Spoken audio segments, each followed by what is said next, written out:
What's up, guys? Welcome back to another episode of Metro Jiu-Jitsu's podcast. I'm Coach David here with Professor Mohammad. Good morning, everybody. What's going on, guys? So we got some questions. I should have introduced you as John Danaher. I regret not doing it. Let me pull my sleeve. Yeah, I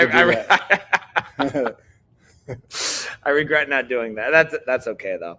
You got your jiu-jitsu rash guard. What's up? Did you train this morning? I'm training this morning. Yes. Oh, okay. Right Doing on. a little bit of drilling. Oh, sweet. What type of drilling? Jiu-jitsu drilling. He's talking Jiu-jitsu drilling. Yeah. We're working on some position specific for one of our athletes that are getting ready to go to Worlds. All right on. So yeah, they wanted some extra training and gonna help them out. Who is it? Coach is Mia. Oh, right on. Okay. Yeah. Very cool. Are they excited? They prep the World Tournament. That's what, December or November? That's this month? Worlds is December. Okay. Yeah. All right. I believe. I got nervous. We got so many tournaments. There's a lot coming up. Yeah. Yep.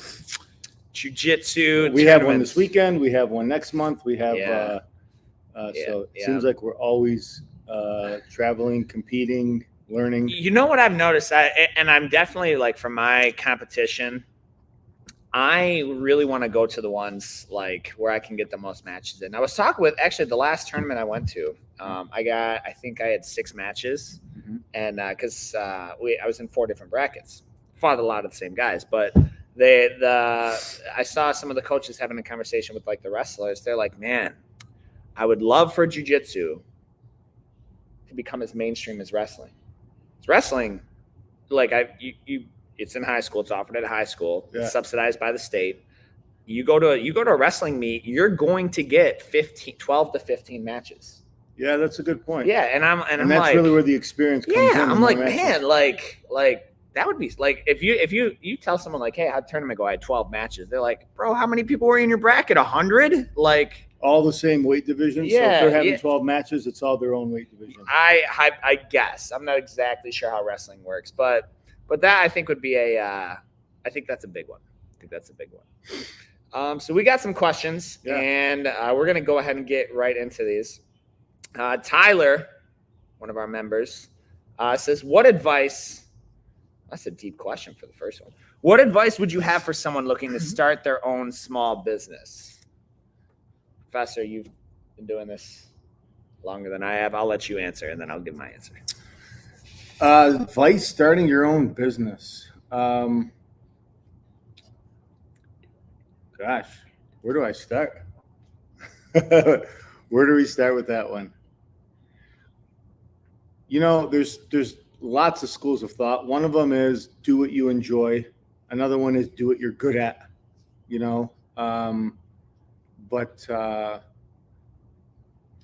in order to be successful at a small business, you really have to grow personally. And I think jiu-jitsu is definitely a tool that can help you grow personally, because you're going to have to learn to deal with challenges, with resistance, things not going your way. You know, those days of driving down the street and saying, this is a good location for this business. Yeah. Let's open up something here because it's a good location. Yeah. I think those days are like way, way gone. Really go. Yeah. I mean, outside maybe some restaurants, right? But like even then, I mean, people buy people, they don't buy product. Yeah. They what's that dude? There's this restaurant. Not to get off topic. It's like down by like the Rouge plant, not the Rouge plant, but like off Fort Street. Is it Sibley Gardens? It's literally like it's just commercial. It's no man's land around it, but it's a restaurant that everybody knows. And from what I understand, it's kind of expensive, but it's like, it's just the location sucked, but they have a really good, obviously, product and service. So continue. I interrupted, but that's a huge point. Yeah. So, you know, people buy people, they don't buy product. And like the information that I have paid for business training, business seminars, literally hundreds of thousands of dollars over the last 15, 20 years, you can get so much of that free now. Yeah, you can get. It'll be chopped up, but you can get. There's so much information on there, and so. Yeah. No, go ahead. I always have to like curb, because I try to follow the 80-20 rule of how much I talk. Well, I guess it's the podcast, I got to talk a certain amount, but I think the knowledge is certain base. You absolutely like take notes, write this down. You have to absolutely love it. You have to. Yeah. Like you have to love it. And here's why. Because don't expect to make money within your first year. Don't expect to take any money out of that business in your first year. If you do, then you're in the extreme minority. Okay, when we opened up, I worked for Metro for over a year before I think we took any money out of it. Like before I actually so however many hours. So when someone's like, $15 an hour, they're like, they should have a reality show where the boss has to live off the lowest paid worker's wage. And the business owner, one of the guys shared it, he's like, let's flip the script. We should have the lowest paid person work as long as the business owner did without any money coming in to start that business. Yeah. And so those are two good arguments. Yeah. So you've got, so you have to love it. Number one, don't expect to make any money. Again, not saying you won't. I'm not saying you absolutely won't, but don't expect to. And the longer that you can nurture, it's like a plant. The longer that you can take, because you're going to make profit within your first year, I would hope, if you have some good mentors and you're doing things right. But that shit, if you can put that right back into that business for the first year, that's going to definitely set you off on a good foot. Definitely have some money. Stack your money to where I'm not a fan at all of like taking out a huge new business line and go and get into debt so you can start a business, because statistically half of them fail within the first 3 years. Yeah. Half of them. So if you take out every year after that, yeah, the likelihood and chances and statistics of small businesses failing, including big businesses, goes up every single year. Yeah. One of the seminars that I went to talked about business, and they talked about business and the psychology of business. And it's really like athletics and performance. Yep. So competitors also know this, that, over 90% of competing and success in competing in anything that you do is psychological. 100%. Over 90% of it. So the mechanics are such a small amount. Yep. The mechanics of specifically like the operations and things like that. And your psychology and how you approach the business definitely drives that. So, I would also say, get yourself an outline. Like, get yourself a business outline, and get yourself a very conservative financial forecast of what you can expect to, what you would like your business to make. Like, not a wish list. There's a difference. Yeah. It's not a wish list. A very, very conservative forecast. And I've even went as far as to say, okay, you know what? I really enjoy this. If I'm going to do this for the rest of my life, kind of have to work for free, kind of set those numbers in. Like, what do I need just to pay my bills? Yeah. Just to pay my bills, and give me like a $10 or $15 an hour, and get those numbers and get an outline in place before you start. Yeah, you should definitely know what your personal budget, your monthly cost of living, whatever that is. Like, you should know what that is to be like, all right. So, and then there's this, and I would also say, there's two minds of thought, right? If I was, and I'll just be fully transparent, if I was single and childless, I probably would have opened Metro much sooner. I would have, because like I'll go live in the hood for $300 a month, and like I'll sleep in the gym and do it pedagogue style. Like I'll do whatever I have to do. But I had a wife and kids, and so I was working my day job, saving as much money as I could, still working at Metro, and before I could make the leap. And there was like this sort of like when I made the leap to quit my full-time job and work for Metro full-time, I still took a pay cut. But the energy then that from that 40 or 50 hours a week that I was working my full-time job went into Metro, and it quickly, I think within the first month, it made up the difference. So with your clients on the Elite Husband courses that you teach, you help business owners and people that like are established or are maybe over 20 or over 30 years old. Mm-hmm. So your clients that you work with that have the kids like you do, Yeah. but are like, you know what, for whatever reason, I do want to take that leap, and I do want to. Yeah. I feel like it's the right time for me, but they have the kids, they have the wife, they have the mortgage. How do you advise your clients that you work with and your lead husband like that? Well, I want to take a risk, but maybe not too much of a risk, but I need to take a risk. And yeah, it's a calculated one. It's a calculated risk. Like, cause you like, if you have the drive and it's something for you, like it's a calculated risk. If you're like, hey, I've got $0 and I've just got this really good idea. And so I want to go get a business loan and rent out this space, and hire a few people. And I want to do all this because I got a really good gut feeling that I can make it. I'm going to heavily advise against that because like, one, social media now, you could start selling, make it up. If we were like, let's say we wanted to open up a second location, I could probably enroll 50 people without signing a lease, without doing any Facebook ads or Google ads. I could do it all with organic social media. So I would leverage that before you do anything else, right? So so like, depending what the business is, like, do it. If you do it organically first, start small. Be like, hey guys, I'm starting. Go out and get a social media, get a freaking Facebook. Well, don't get a Facebook page. That's for Facebook ads. But like, get a group, get an Instagram. Say, hey guys, here's what I do. I embroider polos, and I'm starting my own embroidery polo. Hey, listen, here's how I differ from the big box guys. Here's how I can serve you. Go out, get tested. Like, you can do all that organically. So that leap of faith, because man, like, the stress, even let's say the effort that it's going to take, if you're not fully prepared, like, and things aren't set up right, it's going to take everything you have, all of your time. And so then that's going to affect your life score, which is another question. Now, even if it takes blood, sweat, and tears and work and all that time to make the marriage, we're like, yes, all right, man, overcome, sweet, great. Your marriage is making money now, or your business is making money now. Meanwhile, your wife's over here filing papers. You know, and I've seen that. Like, that's cliche, but I've seen that most of the times. Like, most of the times, it's like, it's not, hey, I want to start a business. What does my wife think about it? It's, hey, I've got a good business, but my marriage sucks. Like that. Like, that's the thing, right?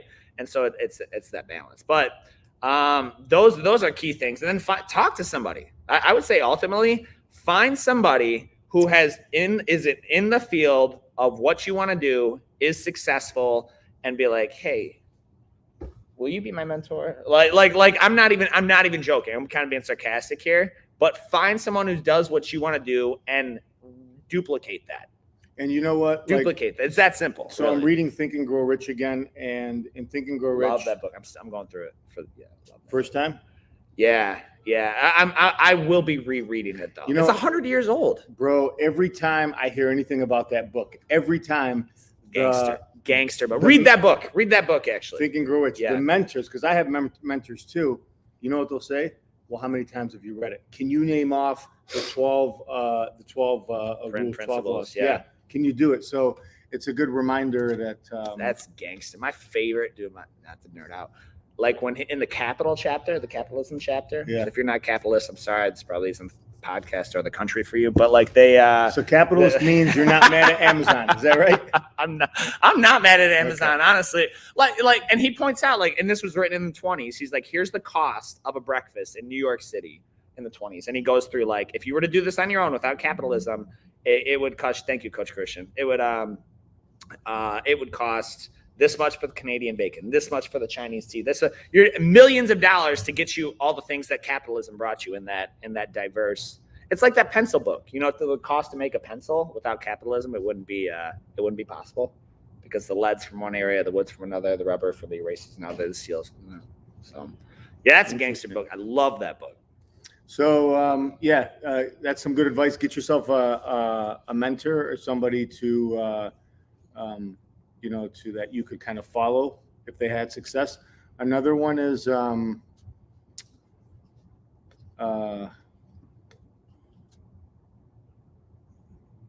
don't be afraid to look stupid. don't be afraid to make mistakes. Absolutely. I've spent hundreds of thousands of dollars on actual material and training, but I've lost more than hundreds of thousands of dollars on mistakes that I've made in business. Yeah, of course. And the mistakes that I've lost that stung me have been lessons that I've actually, so if I lost 10 or 20,000 on a business or a project or a period of my business, the learning lesson cost me, that's a course. That's a course. It's the course that I lost money in was actually cost me like 10,000. If I lost something on, say, it's an expensive college course, bro. yeah. But you know what? You don't forget them. Yeah, you remember it, right? Yeah. You know, I have a family member. He's actually he's law enforcement now, but I believe he's got like a bachelor's in business. Okay. Finished business school. I was like, sweet, man. And mind you, I've been doing business, like owning my own business for a minute, working for myself, I should say. And I was like, what'd you learn? He's like, I didn't learn anything. 4 years in, you know? So, and I don't know how much the tuition costs, but yeah, that's heavily important to be like, hey, I tried this. Here's what I learned. I failed at it, but those are the ones you remember, right? Yo, do you remember when we had female kickboxing in here? Yeah, somebody asked me about that a couple days ago. Yeah, I can't foresee a situation in which that would come back. That was like for us, that was a failure because you know what I've never done? What? Kickboxing. Like ever. So I don't know why I was like, yeah, let's get kickboxing in here. Yeah, but you know what? Like, you try it. You know what I mean? I'm not gonna say no to it. But yeah, I mean that was a learned lesson. I get that it. That was definitely a learned lesson, and we paid for the lesson. Oh my gosh! But would I say I'm never going to have striking MMA or kickboxing in my programs? No, I won't say that. Well, it's just female kick. No. Strike boxing, MMA, okay, like you know, I've at least got somewhat of an interest in MMA, but female kickboxing was like every way we did that was wrong. Every way. That was a lesson learned. You know something else I'll add. We can publicly laugh about it now. Before we move on, is we actually were working with somebody, and one of the mistakes and the lessons that we learned is who you work with, who you partner with, who you decide to align yourself with, who you let represent your name, and things like that. That's huge. And that was one of the learning lessons. And that was the biggest one, I think. Was the damage to the Metro name. Yeah, honestly. And you know what? And I wouldn't say it was damage because we've actually had the female kickboxers have left, came back with their kids, or came back to enroll. So, well, it's because we spent a lot of money to make it right. Yeah. So there's lessons. Don't be afraid to look stupid on social media or learn lessons and take chances. You will only be talked down to by those doing less than you. You will only be made fun of by those doing less than you. So if you're like there's two types of people who watch what we just said, and they're like, yeah, see those idiots, they lost money, and they're the ones not doing anything. So man, we could talk about business forever, but I had a friend of mine who called me the other day. And he's like, Coach, you know what? You're the only one I can talk to about this. And I'm like, what's up, man? And he's like, you know what? I made like $50,000 in crypto. 50? He made 50 grand in crypto, and he wasn't sure on whether he should put the money into his house, invest it, cash it out, or let it sit in for a minute. And that conversation, I love having those conversations. Yeah. And so you have to be able to have a conversation that if you ask somebody that question, that'd be like, whoa, like $50,000? Like you can retire. You hit the lottery. Exactly. You never have to work again. You can retire. And it doesn't matter if you live in the lowest portion of Detroit or the most expensive zip code in Michigan, like $50,000 is not going to help anybody live for more than maybe a year. Yeah. Maybe. Yeah. So it's not a lot of money, and you have to have somebody that has a psychology that says 50 grand. Okay, this is what I do. Let's take a look at what you did or didn't do. But ultimately, my friend decided on his own what the right thing to do. But he had me to call up and talk to about those people are important. Yeah, those people are important for sure. Next question. So as not to turn this into a business podcast, I could totally do a business podcast. What's the next question? All right, here we go. No, I can't see if there's any questions. Well, I think you got to click. So that's they're going to be. Oh well, there are no. If that's that one, there's none on yours. While you're pulling that up, when you take time out, Jamie actually asked me this. One of our members. So I got back from vacation last week, and I was joking. I was like, "Yo, my body felt great. I'm not gonna lie. Like I was still working out, but like it felt good." And he's like, when you take time off, is it possible to come back improved? Like, do you notice, like, is it like, do you just kind of forget everything and you come back kind of with a fresh start? And it was like only like 6 days or something. Yeah. And he's like, he's like, does the time off kind of help with your mental clarity coming back? And I gave him my answer. I'd actually be curious to hear your answer too. Yeah. I said, for me, it is, it doesn't really affect my jiu-jitsu technique to take a week off if I don't train, because I'm still mentally thinking, it's still front of mind. I still mentally drill things like that. And that was a huge thing, mental drilling. And so that is, like I said, so long as you're the type to where your 7 days won't turn into 70 days. So long as your 7 days off won't turn into 2 months, because 2 months, like it's not going to fly for 2 months. I'm not going to be like, yo, 2 months, no problem. I'm just as good. No, that's not how it works. But 7 days, you maybe let your body or whatever heal up a little bit. You're still have your positions and your game and what you want to work on front of mind. Like that's really important. And he referenced a book by Jocko called The Dichotomy of Leadership, I think. And it was like, he was talking about separated but attached. Separated but attached. And that book's actually going to go on my list too. But he was saying sometimes when you're in the trenches, it's hard to see like what's around you. If you're grinding out, whether in work or business or jiu-jitsu or whatever, it's hard to kind of get the bigger picture. But then if you back too far away, then you're detached, right? So he's like, it's important to kind of zoom out and get the big picture. And I have a personal application to attach to that. But the question for that, so that's my answer. Your answer is, when you take time off, let's say you go somewhere you're not the type to do this though. Like you probably would have trained somewhere, but let's say you take a week or two off and you come back. Do you feel like you're so far behind because you took that 2 weeks off? Do you feel like it was almost like a refresher that's going to enable you to come back better? Well, there's two types of people when starting a fitness program. I want to keep training or I'm going to keep training. So again, we're talking about the psychology of what how an athlete approaches their fitness and their commitment to their fitness journey. And if I want to keep training, that doesn't tell me that guy or girl is going to be training for a while. And I think the important thing is just to maintain consistency. Time off isn't that good. And we're only talking about like 2 or 3 days a week. Okay. Right. So like the hobbyist, the person, family person, I think. And that's the average, by the way. If you're like, oh, I can only make it 2 days a week, that's great. Because if you come 2 days a week for a year, you're in that extreme minority. Right. So if 10 years, and you're going to keep training, there's a difference, and your gut really, there's a little voice. It's called little voice syndrome. Yeah. Little voice syndrome. Yeah. It's from the event this past weekend. There's a little voice in there that is telling you the truth. And sometimes the truth feels good and sometimes it doesn't. But, when you take some time off, I think time off is good.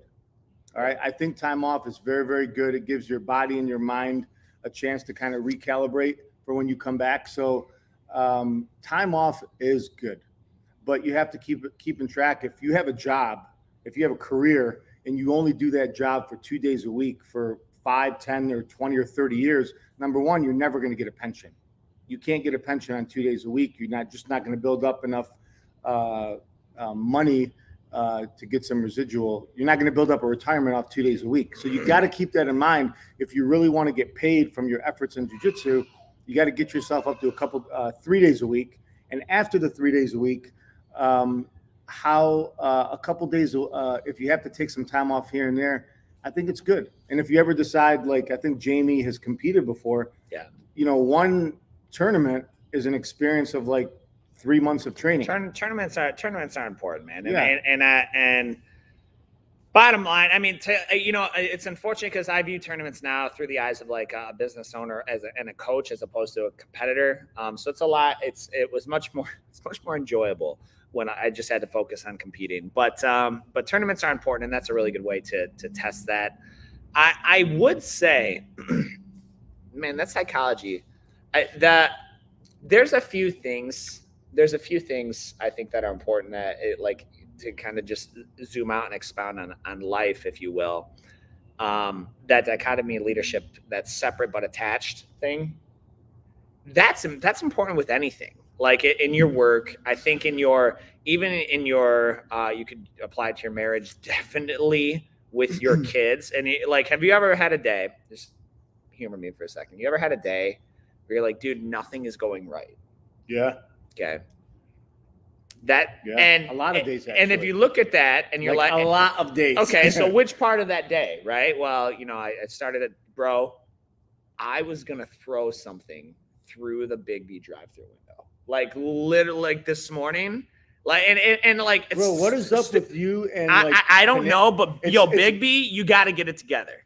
Is it Big B and Panera? Or is it more the just Panera on Eureka, freaking tag them I can't believe you're still in business. Honestly, I really don't have problems. It's fine if you're 65 and retired and don't have anything else to do that day. For the record, we both eat at the same place. And All right. Well, I digress. So you can see my passion right now. So I could easily be like, my whole day's gone. But if you zoom out, what type of month are you having? Yeah. How's your week going?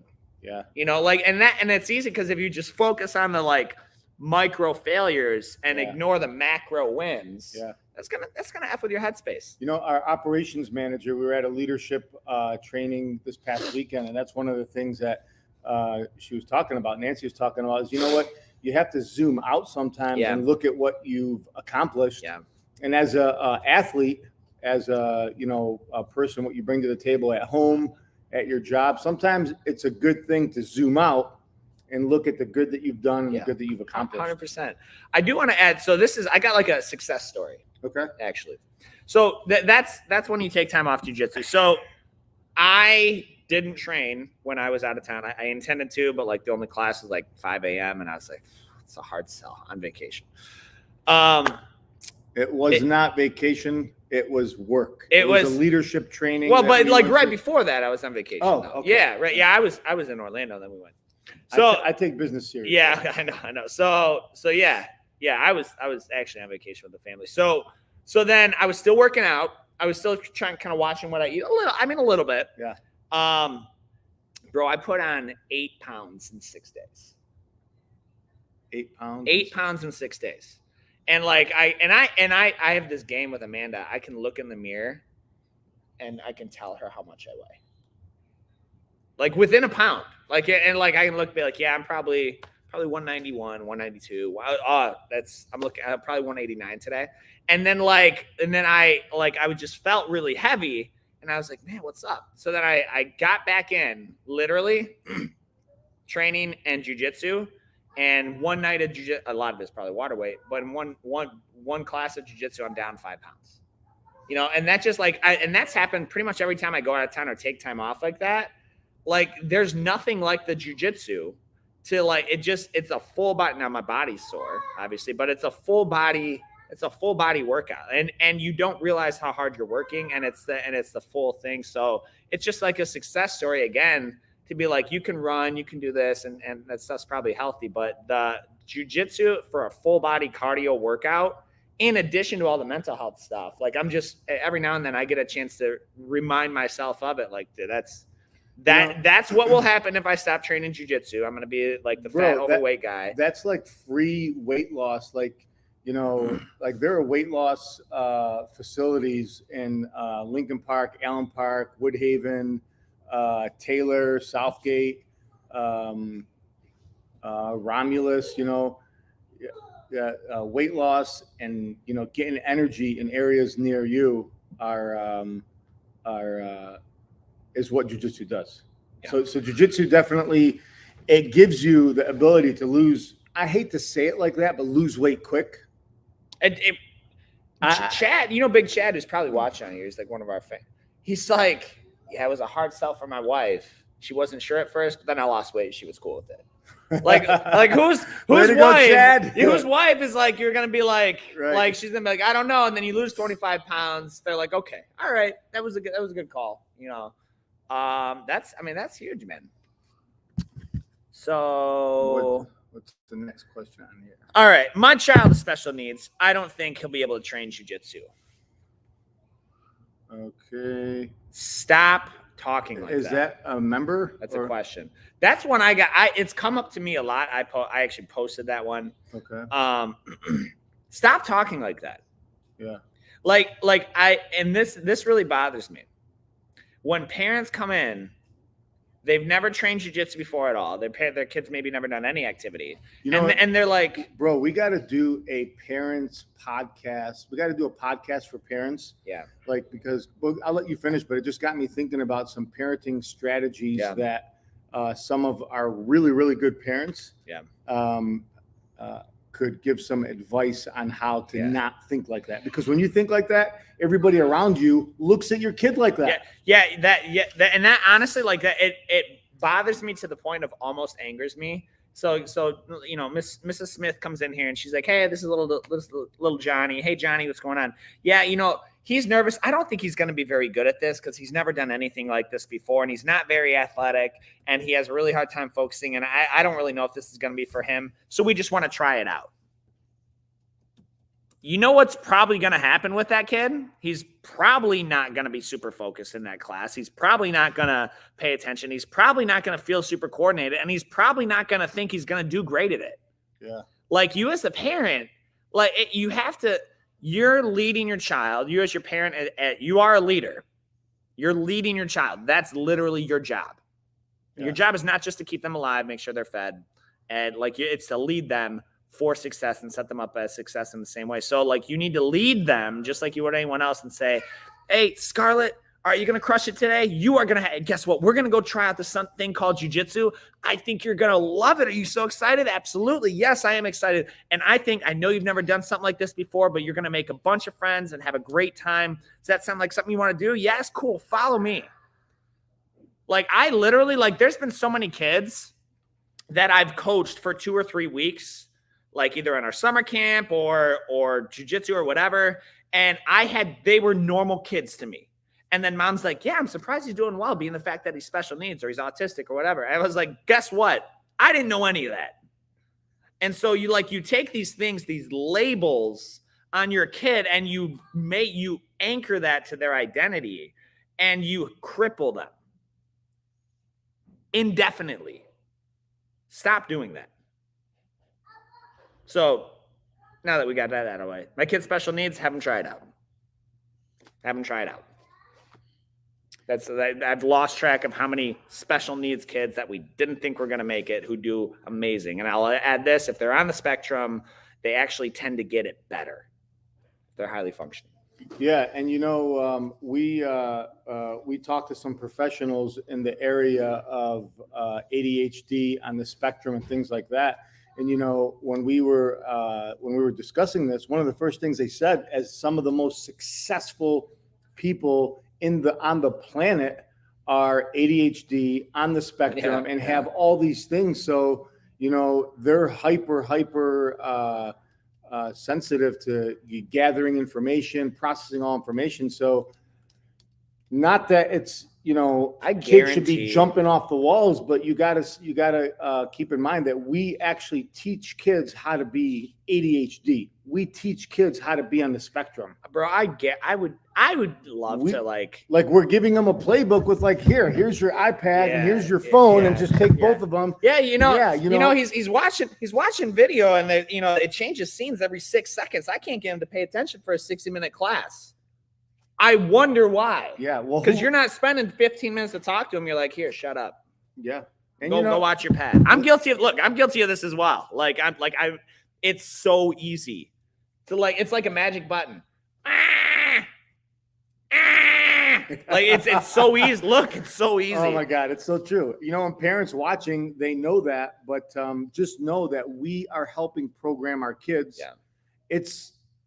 It takes a little work, but you know, but we've contributed to where our parents at. We got to take some sense of accountability and ownership of how, where, and how our kids are at, and the complaints we have about them. Yeah, and I just want to add, like, I just feel the need to add this. I don't want to be the parent who's like, oh, my kid doesn't have any screens. So what type of world do you live in? You're currently watching this where? Yeah. Not on your newspaper. Right. Like, so, like, I think, and like, how many, I'm sorry, Gen Zers or Gen Xers, but if I have to help guide you to a store and punch it into my Google Maps because you don't know how to use your phone, our screen's really that bad, you know? So like, there's an appropriate balance of knowing how to use technology, because that's where the world's going, and it's only going to get more technological. I don't think we're going to have this like regression. So they're going to need to know how to use that, but they also need to know how to use their motor skills and their social skills and their communication and their problem solving and their mathematics. And they need both. Yeah. You need both. So, you're jumping down the next part. I think she'd be good. She'd be really good. All right, so let's talk about this. Do you have any other questions? Because we can talk about the life score here in a second. I think those are really important. Is that in here? It's in the group, members group. I don't know if you have. I haven't been checking. Do we have any comments? I should have been checking the comments. Morning, coaches. Oh, someone's watching. What's up? That's probably like 50 minutes late. Yeah, 9:17, 20 minutes late. I'm a bad MC. Yeah. Okay, so the next question is, what's your life score? This was really cool, and it's gonna be tough to imitate this on a podcast. But I just want you guys to think about something. So life score in general is, you look at like, if you look at like a credit score is made up of certain, you know, characteristics. You know, there's the payment history, there's your you know, debt to income ratio, or whatever a credit score is made up of. Or if you look at like a food nutrition facts, so much of it's carbs, so much of it's fat, so much of it's protein, so much of it's sugars. You look at car diagnostics, you know, there's like, you know, there's the makeup, right? Each one of our lives are broken up generally into different categories. And there might be a few, but there's health, there's business / work, there's your personal life, which is directly affecting your business and your / work. There is no separation between the two. I promise you. There's your finances, your financial life, because that affects, money's not everything, but it is definitely something we all deal with every day. And then there's like your hobbies or interests, right? And so those things, and so like, the exercise we went through is rating each one of those. And then of course there's family, you know, your family, marriage, whatever, and where are you at on each of those. And so rating each one, and then what's causing success in that area, if it's a high number, or what's causing failure in that area. And that balance, I think, is key. So what were some of your takeaways, like from that? Because I've seen this life, like it's one of those things. You ever heard the phrase, you need to be reminded more often than you need to be instructed? Yeah. Like that's truth. Like a lot of these events we go to, these business seminars, books I read, like it's not new information. I'm going to answer that question for you, for our friends and family watching. How often you've been training jiu-jitsu for how long? Probably I started in April of 2009, so what was that, 12? Okay. Math. 12 years? 9, 19, 20, 20, 13 years. It's about to be. So going on 13 years, you've trained 3 days a week plus for 13 years. Yeah, on average 3. If you take the average, it's 3. Okay. Yeah. I would say more than that, because the last 3 years. Oh, that's true. Yeah, that's true. You bumped up your average the last few years. That's true. Yeah. So now we're talking about a Brazilian Jiu-Jitsu black belt, training 12 plus years. Yep. the last 3 years training 5 days a week, competing dozens of times, traveled all over. Yep. So very, very experienced. How often do you get off the mat and say, man, I'm no good at jiu-jitsu? Weekly. Yeah, Weekly. Weekly. So the same thing has happened at the seminars and the conferences that we just came from, the leadership training that we just got. Everybody took a test or rated themselves on all these different categories in their life. Now, we had some friends of ours that are making, over $1 million a year, and some of them $200,000, $300,000, $400,000, $500,000 a year. And the one common thing throughout that entire room is, I would say 90% of them gave their self a rating of like 50 to 70%. Yeah. Nobody's like, I'm 80 to 90%. I got an 80 to 90. I'm an 8 out of 10. If you factor in all my family, my finances, my business, my health, everybody rated themselves like in the 50 to 70. So their expectation of what they expect of themselves is so much more than what somebody else expects of them. And I think that is, you have to expect more in order to get more. Yeah. Yeah. That I think, so that's the thing. You rate each category, take the average, and that's where you're at. We should probably, I definitely want to do that exercise for our team, like our coaches, do it for our members too. But like, I think that's huge. And it's not like oh, woe is me, I suck thing. It's like, sweet, I need to pick it up. Yeah, like sweet. I need to work harder. Yeah, I like that, and smarter too. You know what I mean? Because like that, like one of the things, I'll be super transparent here. I have no idea which camera. I probably the whole Coach Christian. Coach Christian, come around here real quick.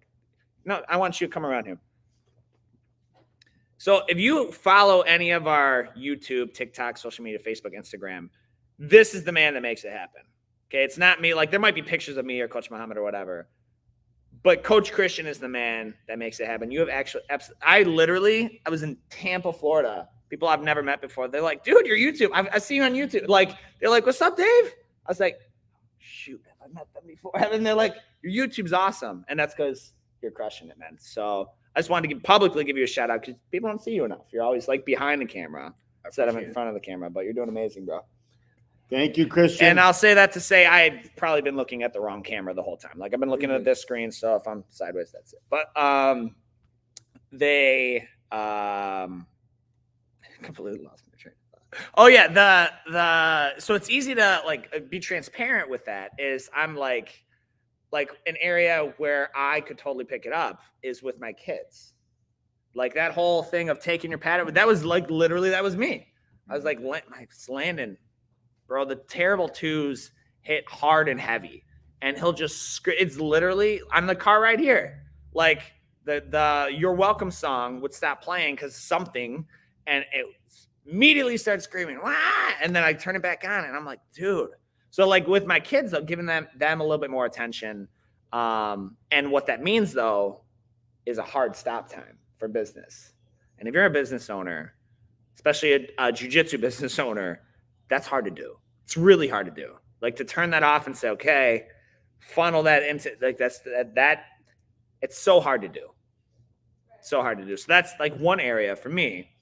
Like just be transparent with you guys. Like so, the exhortation on this podcast is like take that life score. If you want, I'll get you the fields and we'll show you what they look like. But I think that's huge. We'll take the time. For you guys take the 45 minutes. Take the 45 minutes to do it. Like it will be the most important 45 minutes of your week. I promise. I promise you. But we got any other questions? Normally we have a bunch.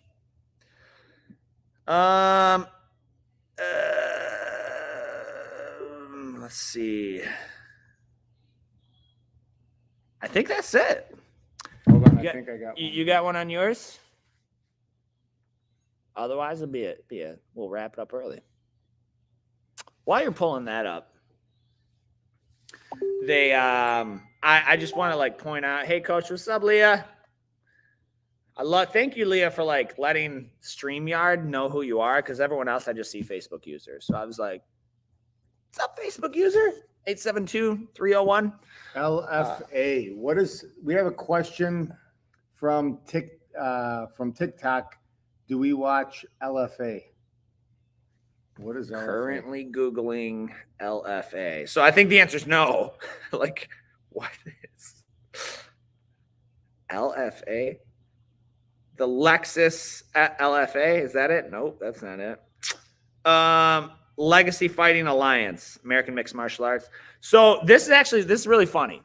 Okay. Thanks for that question, by the way. What's up, Corey? I have watched in my life one UFC fight. What? One. So everyone's like, yo, you catch the card last night? I was like, no, I didn't catch the card last night. One UFC fight? Now, I've seen highlights. They're like, hey, did you? Because here's the thing, man. Again, 4 hours. It's so long and it's so late. So it's 4 hours to catch a 30-second clip, which I'll be able to catch the next day. I mean, and again, I don't do UFC. I don't do cage fighting. So I thought I didn't know this about you. I was thinking about, like, I really am like a weirdo. How did I become a black guy? It's not kind of like a fluke. It's like a mistake. I shouldn't talk like that, to correct myself. Never saw any of the never saw any of the karate movies. The only martial arts movie I ever saw, but it was enough to get me in jiu-jitsu, was Never Back Down. That movie That's not even a real movie. Excuse me? Yeah, man. Have you seen Never Back Down? A real movie. It's never okay. It's not a real movie. It's just got jiu-jitsu in it. Just high-level acting. Well, then why is the Karate Kid in there? That's about as high level as you can get. That is the most amateur. Elizabeth acting. Shue. Who's Elizabeth? Elizabeth Shue. Is that one of the actors? She was Allie in The Karate Kid. Not impressed. Okay, Daniel LaRusso, like he played that. I think Johnny, that's what he is. Johnny, that's who he is. Like, guarantee you bring that kid up, like the dweeb, Daniel LaRusso. He's good at it because he's a dweeb. Even in Cobra Kai, he's a dweeb. No, his role and personality has changed a little bit, and Johnny's like a little bit more likable now. He's more relatable, you know. Yeah. That I wasn't impressed, but that's the only martial arts movie I've seen. Right, like. All right. Well, let me. I don't have no idea. I didn't watch Dragon Ball Z. I didn't watch Naruto. I didn't watch Teenage Mutant Ninja Turtles. I didn't watch any of that stuff. If you decide to watch football, because I know you don't watch football that often. Ever. It's boring. I watched one Super Bowl here. Yeah. And it went just like 3 hours and it was 0-0. And you decide to watch any sporting events. The event isn't made up by the actual fight or game. It's made up by the announcing and the statistics and the backstories of every athlete. And it's really about the coaching, the strategies. Like, you want to talk about getting nerded out? Like, us football fans and fight fans, like, we really think about like the type of style, the type of training, the type of coach, the background. That's really what makes watching an event fun, you know. It's and they're always like late. Like, literally, they're like going until they're way past my bedtime. Like midnight, 1 a.m. I literally did it once, and I was like, "That's stupid. I'm not doing that again." Like, I watch the replays. Well, speaking of late, I did get to sleep early last night. Did you? Good. Earlier. That's been a problem. What time you go to bed? 12 o'clock. That's early. I mean, for a podcast at 9 a.m., that's better than 4 a.m. Yeah, so, I was up at 6, but yeah. Yeah, that's what's up. So yeah. I mean, I don't watch the legacy fighting thing. Again, I'm not against it, but like, I'm just like, I don't have any input. I won't have any input in that. So I don't know legacy. What is it? It's like a Bellator. It looks like mixed martial arts promotion broadcast AXTV LA. So, but that's it. That's on TikTok, I think. So that's it, guys. Thank you for tuning in for the Metro Jiu-Jitsu podcast. These are, for those who don't know, this is actually going to be put on our blog, on our website, so you can always read the captions. The captions are always wild, man, because it doesn't know how to pick up my All right, I have 3 questions that were sent to us. You got 3 more? Yeah, one. We got 9 minutes. 9 minutes. Okay. Well, then I can go through them. Okay. Okay. What makes a better pet, cats or dogs? I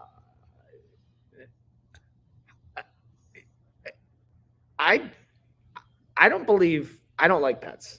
So I hit. That being said, I have 2 dogs, but cats are worse. Like if I had to choose one, I'm gonna choose dogs because cats are reincarnate demons. But yeah. Okay. Would you rather be very tall and lean or short and muscular? If you could pick your body style in jiu-jitsu. I'd rather be tall. Personally, I'd rather be tall and lean. Like, man, like my long gumpy legs are working out for me with closed guard. I honestly don't know what it would be like to be short.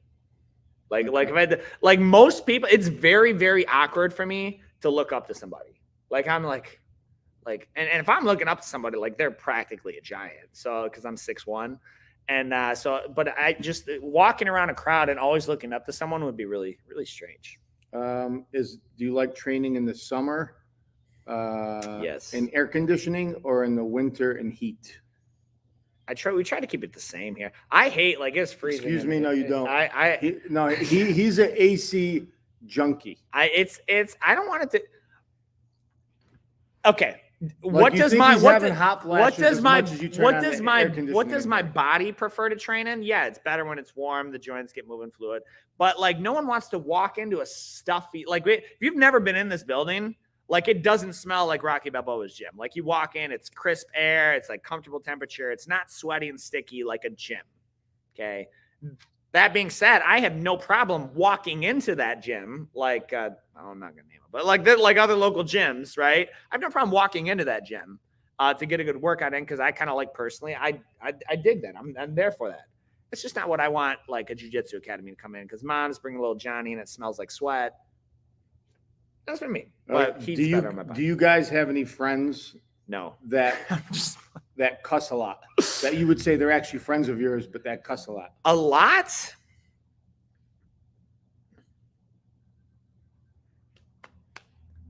I mean, I get that's a relative term. I mean, they swear.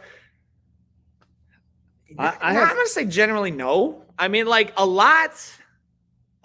Because I think here's the thing. If you're around someone and you notice that they don't swear a lot, you're gonna pick up on that. And you're going to adjust your behavior. Do you curse? Yes. I need to cut back on it. I do. But I will generally, there's words I never take the Lord's name in vain. Ever. Like it's actually a sin in Christianity. But and then I really, if you hear me drop the F-bomb, like I slipped and I don't throw that word around. But there's other times you just got to get your point across. You know what I mean? And like when someone's trying to do you dirty, like you can't just be like, that's poopy.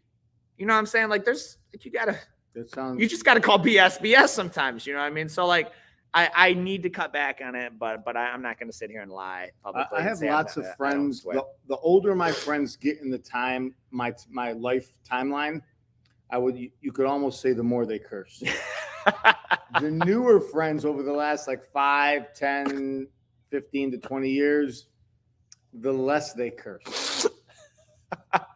But I get it. Sometimes you need a good, you just gotta words matter. Well, it's not just that words matter. I get it. Sometimes words matter.